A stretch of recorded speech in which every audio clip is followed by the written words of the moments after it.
Hi, everyone. This is Chaplain Jeremy Salido, and I'm stationed at Naval Support Activity, South Potomac. This is Stepping Off the Brow, a show for sailors and military-connected civilians where we look at life's issues on both sides of a ship's brow. So whether you are stepping off the brow to come to work, stepping off the brow to come home, or you are waiting for someone to step off the brow and come home to you, this show is for you. More importantly, during this time of COVID-19 and all things Navy life, we want to introduce you to people and their stories that can give you strength for today and a bright hope for tomorrow.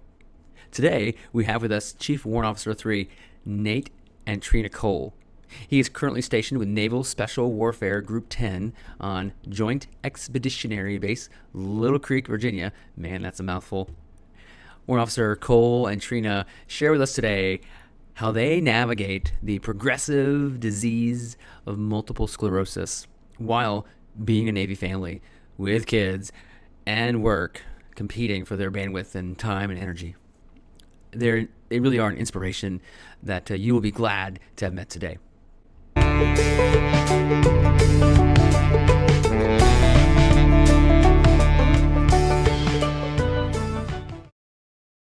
I'm Chaplain Jeremy Salido, and I'm here at Naval Support Activity South Potomac. That means the South Potomac area is just below DC.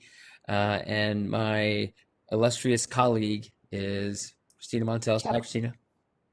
Chaplain Christina Montel. I'm with Carrier Air Wing 7 out of Naval Air Station Oceana. That's right. Go freedom fighters. Go. It's good. But don't go far. Just go. Okay. No. It's good. All right. On that note, let's get to our interview today. Today we are joined by Nathan and Trina Cole. Good morning, y'all. Good morning. So I got to know Nathan and Trina through church, back in 2013, 2014, something like that. Something like that. Yeah. It's been a while. But y'all are so gracious, and it's been good to kind of know y'all for these number of years. But we are interviewing y'all, because y'all are a military connected family. Nathan is a Chief Warrant Officer 3. Yes. In the Navy, and Trina is a Navy spouse. But also, Trina has been diagnosed now for a number of years with MS, but I think you're going to kind of give a little more detail here in a second. And so if you could, I'm going to turn over to Christina. She's going to kind of start off with the first question here for us. So Trina and Nathan, can you kind of tell us about how you met and what your life was like before Trina's diagnosis? Okay. We met where we started going out in a place called Duckin. It has been torn down now, but it was a beach party after work on Fridays, and I was keeping seeing on some friends, and Nathan came over to talk to me. Yeah. Awesome. So, and Nathan, you went to talk to her, and what were you going to talk to her about? Well, I'd been stalking her for a couple months. I'd seen her before dancing on a table, actually. She likes to leave that part out. She did leave that out. I did. It's embarrassing. Yeah, so... Yeah, we should party sometime. You sound like my type of people. Yeah, so I can't now.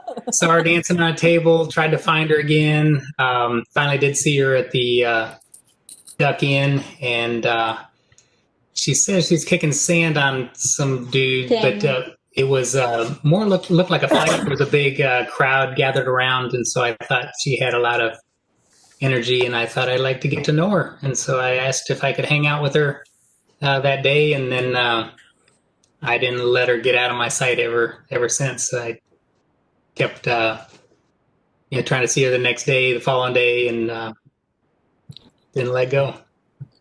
How long have y'all been married? 17 years. 17 years. Oh. Awesome. Trina and Nathan, feel free to chime in too. But Trina, what are some of the challenging aspects of your diagnosis? And tell us again, like, what it is you have that you're diagnosed with. So I have PPMS, which is primary progressive MS, 2007.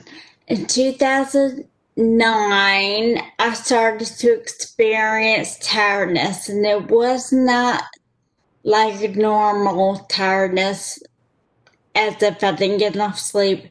It was a tiredness where you had to get sleep. It's like a pregnancy tiredness. Men cannot relate to that, but women can.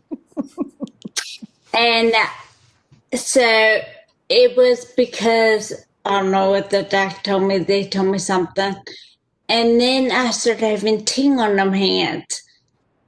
And I was told they had carpal tunnel. So I just said, okay, I blew it off. I knew I didn't have carpal tunnel. I wasn't on the computer enough. But as the doctor telling me that, so I went away with I was okay. And then my eyes didn't track. And so I went to an ophthalmologist, and she said it was my age. Well, I was just 35, so I was like, I know I'm 35, but that's young to have eye issues. And so I went to an ophthalmologist the next day, and that's the doctor who studies ophthalmology.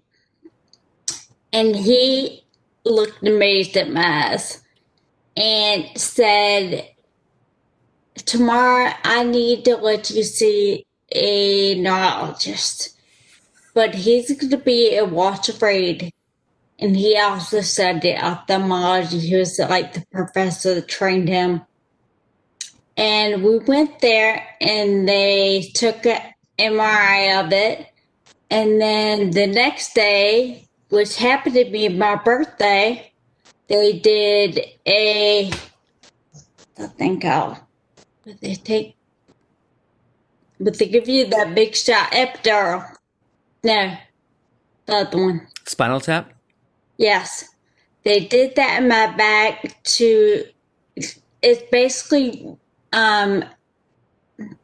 rules out a lot of different diseases. And then they said, okay. And they gave me the MRI, and they sat me down and said I have MS. And I was like, okay, happy birthday to me. And my mom was with me, and Nathan was deployed. He had a gardener and a garden maid. And I had 2 kids in a mess. Yeah. And then, like, my eyes didn't track. And so they told me not to drive. And my right side became weaker than the left side. So probably 5 times this week. It is still, I can still use it, but this week I don't trust it to do anything. My hand stopped writing. My legs weak to walk. I'm tired all the time. All the time. I nap a lot, and I'm in bed a lot, and I don't drive, and there are a lot of different symptoms. So, Trina, it sounds like from the way it started to how the different symptoms progressed and where you are now, I'm kind of curious, like right now, what are some of the most frustrating aspects of the disease right now? They're not being able to talk, walk. Well, I can't talk, but it sounds different. Talk, walk, and drive are probably most. And driving is frustrating because I can't take my kids anywhere. They're 13 and 14, and so they have to wait for their dad. And I can't do anything, as in cook or clean or do yard work or stuff like that. Yeah. Yeah. Nathan, Trina, thank you for sharing that. I really, really appreciate you sharing that. Nathan, what are some of the challenges that you have negotiated as being a husband and a sailor with Trina's diagnosis and how that's affected you and your family and everything else like that. Yeah, Christina, I think for me, the biggest challenge is kind of a balance. So how much to give at work versus how much I give at home. I know that if I completely, the job has been phenomenal as far as supporting our family, one with a salary and then another thing with just kind of the infrastructure to help also, so I work in NSW and we have a really good resources for us right now with that. So there is a balance, if I stopped working and just dedicated my whole time to taking care of my family, well, then there's not the support on the background. But then if I give everything to work, there can be an imbalance. One of the kind of worst things that I've probably done as a husband was I left Trina at she was going to get a surgery, and I left her crying at the hospital, to make a meeting. And so, a little guilt with that. Probably could have that day. It was probably imbalanced. I probably could have. Don't worry, I forgot.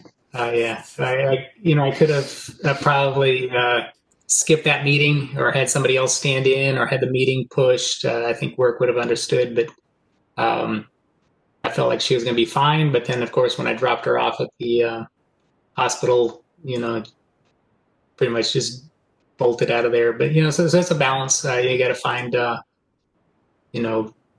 how much to give and then how much to take. And so and then just try to keep so a lot of times I try to keep my home life at home and not let work know about it. And that's been a detriment too. So sometimes I've had talking to from my skipper saying, "Hey Nate, I probably should have known about this earlier," kind of thing. And I was like, "Yeah, sir." I tried to keep it separate, but they appreciate knowing, and isn't that what a lot of us do though? Like we say, "Oh well, I want to keep my home life private, and I don't want to bring my home life to work." Like that's so common though, isn't it?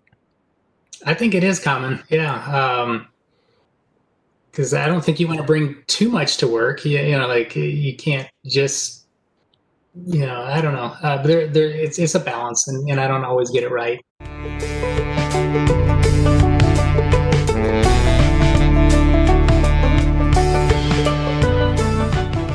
Question segment. We call this segment of the show "Ramming Speed." If you've seen Ben-Hur, remember Ben-Hur was in the ship, and they had to row super fast, and so that's what we call this segment now. So we're gonna ask you some questions. I call it ramming speed.